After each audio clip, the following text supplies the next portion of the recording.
inteiro o outro está fazendo carinho, está elogiando e, na verdade, o lado de lá fica mais interessante do que o lado da casa. Com certeza. É igual quando a gente vê maridos que arrumam um amante, né? A mulher, quando descobre, fica tão furiosa que ela acaba fazendo um movimento contrário, de afastar esse marido e não de acolhê-lo, né? Então, essa questão do amor, do carinho, da dedicação com os filhos é super necessária, tem que se manter, porque se a gente confronta, a gente afasta os filhos, né?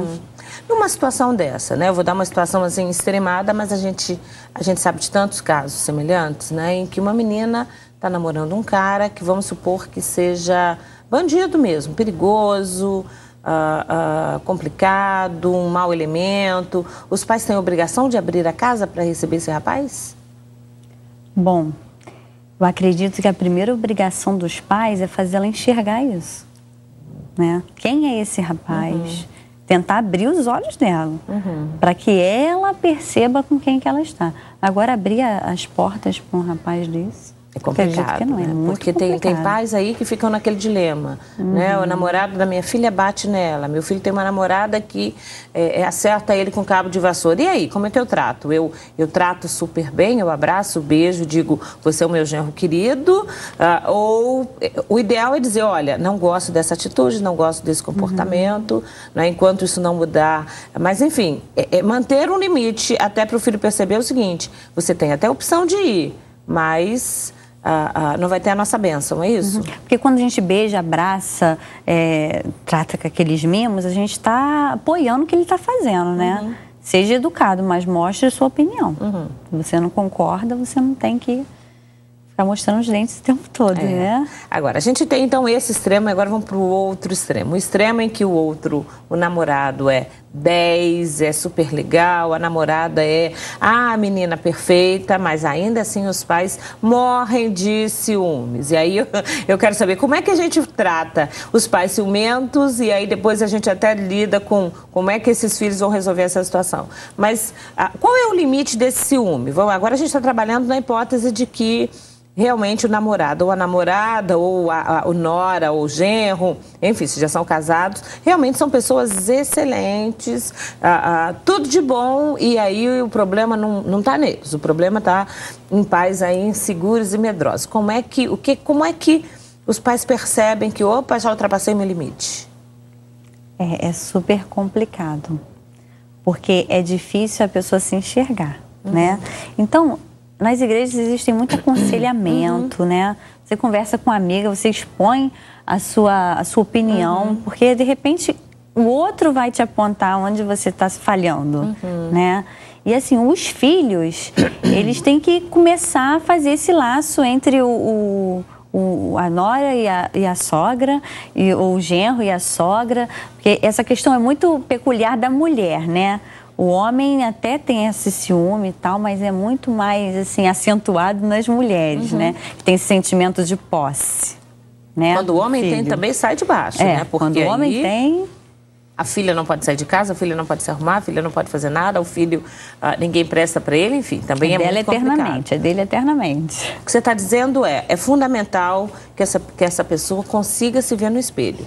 Consiga fazer com que tenha amigos para valer que digam, olha, você está pegando pesado demais, essa menina é interessante, esse rapaz é um bom rapaz, olha só o comportamento, olha só como a fé, olha só o caráter, pega devagar, seu filho está bem. Quer dizer, ouvir os conselheiros, porque na multidão de conselhos a Bíblia já diz que tem sabedoria. Então, se várias pessoas estão dizendo a mesma coisa dentro de um círculo de amigos, que a pessoa sabe que é um círculo confiável, maduro, vale a pena ouvir então o que os amigos estão dizendo. Esse final de semana, meu marido viajou para um retiro de pastores e veio conversando com um pastor, que ele já é careca, né? Já está ficando sem cabelo nenhum, porque a filha está começando a falar em noivado, em casamento. E a questão que meu marido foi trabalhando com ele, gente, mas olha que menino bom.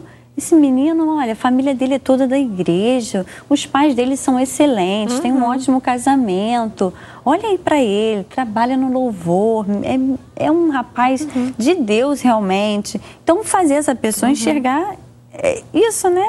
Que o outro está cuidando bem da filha ou do filho e que não tem por que se descabelar, né? Que isso aí são coisas que acontece na vida de todo mundo, nas nossas fases, né?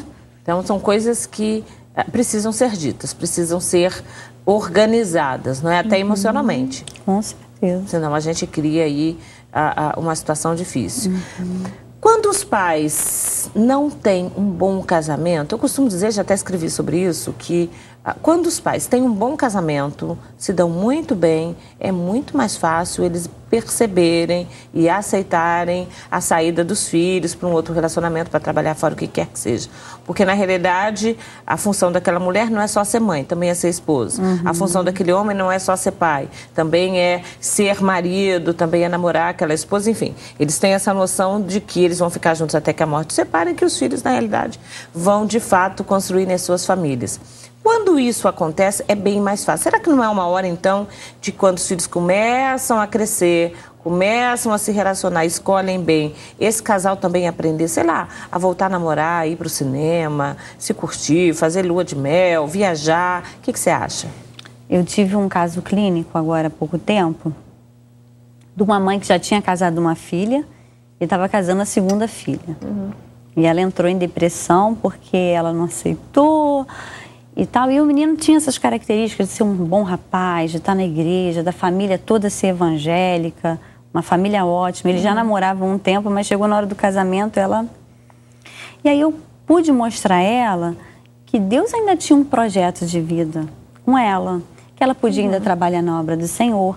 Ela também estava entrando na questão da aposentadoria, né? Que é uma questão que foram duas perdas ao mesmo tempo. E eu comecei a mostrar a ela que ela também tinha que... Faz uma viagem. Ela não tinha sonhos para ela, para o esposo. Eram os sonhos da família, da filha e tal. Mas aí eu comecei a mostrar a ela que ela também tinha os seus objetivos. E aí foi ganhando esses espaços, né? E entender que ela tem objetivos, que ela tem metas e que tem que seguir. A gente daqui a pouquinho está indo para o intervalo, até porque eu quero deixar uma pergunta no ar de como é que os filhos vão fazer, vão ter que lidar, como é que eles dizem aos pais, olha, pai, mãe, eu realmente estou gostando dessa pessoa, como é que eles conseguem lidar com pais ciumentos. Mas antes, eu quero agradecer aqui a Letícia Aguaio Rodrigues, que manda aqui um pedido desesperado de oração. A Cristiane dos Santos também falando das nossas receitas e pedindo oração.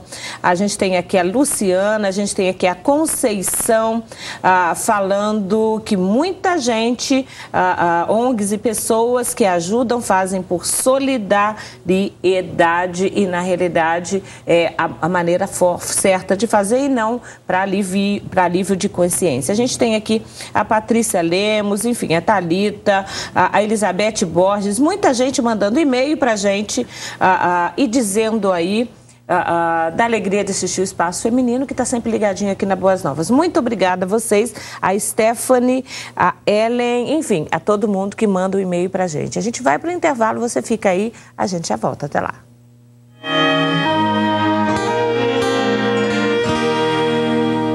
A gente está aqui conversando no nosso sofá com a Larissa Valeriotti, que é psicóloga, ministra da PIB do Irajá, aqui no Rio de Janeiro. E a gente deixou uma pergunta no ar, que é: o que fazer quando os pais não aceitam o relacionamento de jeito nenhum? A gente sabe, os filhos sabem que é uma pessoa excelente, todo mundo diz isso, os primos, os tios, os irmãos, cunhados, enfim. Como é que esse filho se posiciona? Ele tem que dizer, olha... Amo vocês, agradeço por tudo que vocês fizeram, mas vocês precisam me respeitar. Qual é a posição? Ou ele briga, vai embora, bate porta? Como é que se lida? Confronto nunca, né? Principalmente, os filhos têm que ser amigos dos pais. Às vezes os filhos cobram tanto que os pais sejam amigos deles, mas eles não são amigos, não compartilham, não chamam para a hora da vitória. Mamãe, vamos lá fazer uma comprinha comigo, eu quero compartilhar isso com você, eu estou gostando de tal pessoa, eu queria que você fosse a primeira a saber. A mãe se sente importante, o pai se sente importante, né? Quer dizer, introduzir a família nessa relação, introduz os pais no sentido de dizer o quanto essa pessoa faz feliz, o quanto essa pessoa é legal, mas ao mesmo tempo dizendo, mas claro que não vai substituir o carinho de vocês, o afeto, o amor, os anos juntos. É fazer esse equilíbrio, né? E fazer essa ligação que a vitória dos filhos é a vitória dos pais também. Sem dúvida alguma. E uma outra coisa que a gente não pode deixar de dizer é que as pessoas só fazem com a gente o que a gente permite. É verdade. Né? E se os filhos permitirem essa questão dos pais se intrometerem, dos pais derem palpite, sem que haja um respeito, a coisa vai ficar então, da difícil mesma de lidar. forma que os pais precisam colocar limites, os filhos também, muitas vezes, precisam colocar limites. Mãe, foi longe demais. Pai, você agora exagerou. Pera lá, não é bem assim. Vamos sentar, vamos conversar, vamos compartilhar. Larissa, muito obrigada. Bom demais te receber. Eu a gente que agradeço. espera ter você outras vezes aqui no Espaço Feminino. Obrigada, tá bom? Elaine. Obrigada a você que esteve com a gente. Um grande beijo no seu coração. E a gente encerra.